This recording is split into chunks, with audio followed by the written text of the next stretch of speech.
Alright, so for those of you who don't know me, I'm Crispy.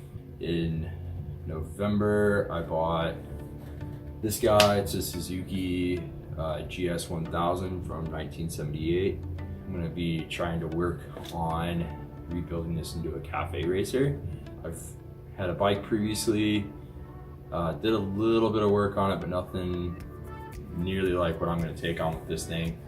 A little bit of history about the bike. The guy I bought it from didn't really know what was quite going on with it. He obviously did a little bit of work on the tank, cleaned that up, but he also thinks that there might be a slight leak near the petcock in the fuel tank. He had bought a tank sealer kit that he had not used, passed that on to me, so I'll be trying to use that at some point. It's currently February 12th, 2019 when I'm starting this project. The bike hasn't run or been able to start since August 2017 sometime. Even then, he said that he couldn't get it to run sustainably, so I'm gonna have to diagnose that.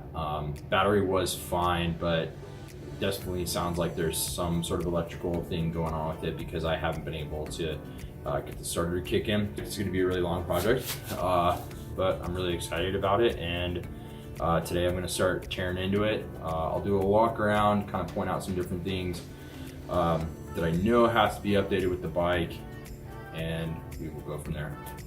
So this will be the walk around. We got the white cover on. Electronics tray is currently behind this. So I think I'll be relocating that up under the seat. The seat's not attached. Previous owner was gonna turn it into like a brat style bike. I don't know if I'm gonna keep that seat type. Obviously the back end needs to be reworked a bit. Rear shocks are probably going to be updated. I do like a brat style seat. I've always kind of liked that brat style. I'm just not entirely sure where I'm going to be relocating the battery yet. So since I don't know what's going to happen with that battery, obviously with like a traditional cafe racer seat cowl, you have a place to stick that battery. So starter, not entirely sure what conditions there. The previous airbox had some issues. He had got a filter for it, but I don't really know what the status was. I did get some K&N pod filters.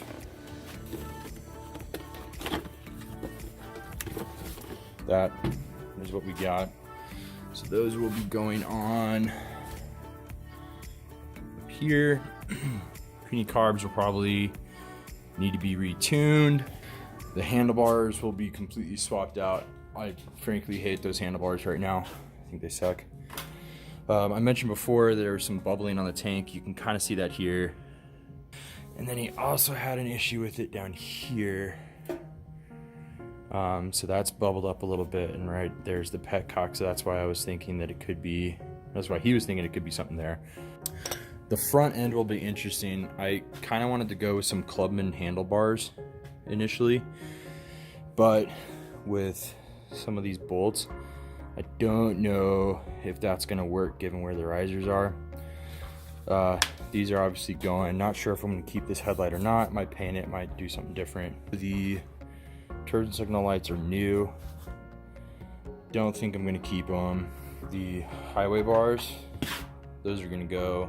Not sure if I'm gonna go with rear sets or not on this. I wanna clean up this whole center section to have like the really traditional clean area through. So that would mean relocating the rear master cylinder mount point.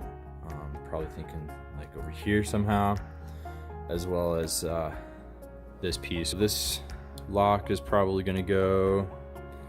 There's a center stand that's going to go for weight. That's a mounting bracket for the exhaust, which is behind me at the moment. The rear caliper had some issues that was kind of interesting. I don't think when he did some brake work previously that when he put him back on, I don't think he did it the right way, because I had tapped the rear brake lever at one point, and the whole thing had seized, so the brake pads were not releasing. That will probably be readjusted. I would like to update the brake pads, but I don't really know what to do or how to go about that, or like what type of modern brake pads would be able to work on a 1978. So I had to knock those loose in order to just free up the rear wheel, even to get it off the trailer. So I got to figure that part out. I definitely want to clean up that line on the tank. This line, it's a little steep right now, kind of angled. I want it flatter. And then on the floor here behind me, this is the 4-into-1 Kirker exhaust. It does have a minor dent in the header. Where's my finger for reference? So I don't know how minor that is, or if it's a big problem. My thought is that I was gonna put exhaust wrap on it anyway, so I think it'll cover up. I just don't know if it's going to be affecting performance.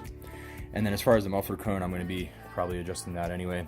The exhaust is off because we had to come down some stairs in order to get it down here in the shop.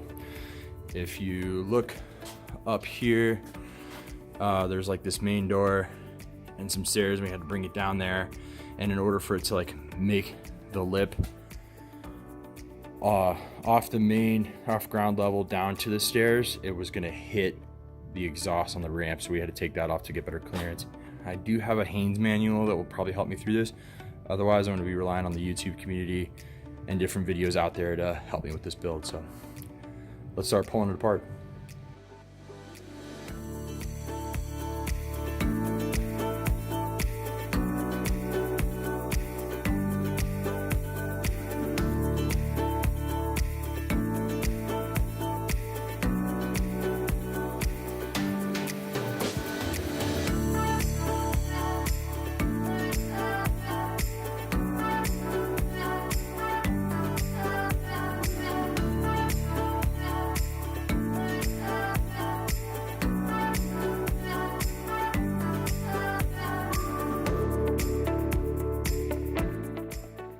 I discovered something interesting.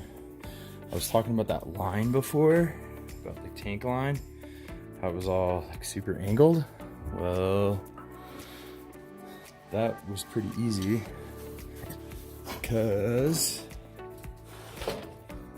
it wasn't even seated right.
Alright, so as you could kind of tell, I was finally able to get the carbs and the airbox out. It was a pretty big pain because that airbox being positioned where it was made it nearly impossible to like finagle out of there. It was like this thing was wedged in there, and then like no matter how you finagled it, it would just not go anywhere. So you had to take the carbs out first. Take the carbs out first per the manual, which was a bit more difficult than anticipated. But there they are. Probably gonna leave them off for a while so I can clean them up. And then keep trying to clean up whatever else this rat's nest has in store. Really want to take those handlebars off. I started trying to take these off, and then they seem to be attached to a lot more than just the handlebars, so I gotta undo some of the electrical. Not entirely sure how far I want to get down that rabbit hole right now, just because I know at some point I do have to troubleshoot the electrical, make sure I can get spark and stuff like that, because again, we don't even know if this thing runs, but it's certainly coming apart nicely.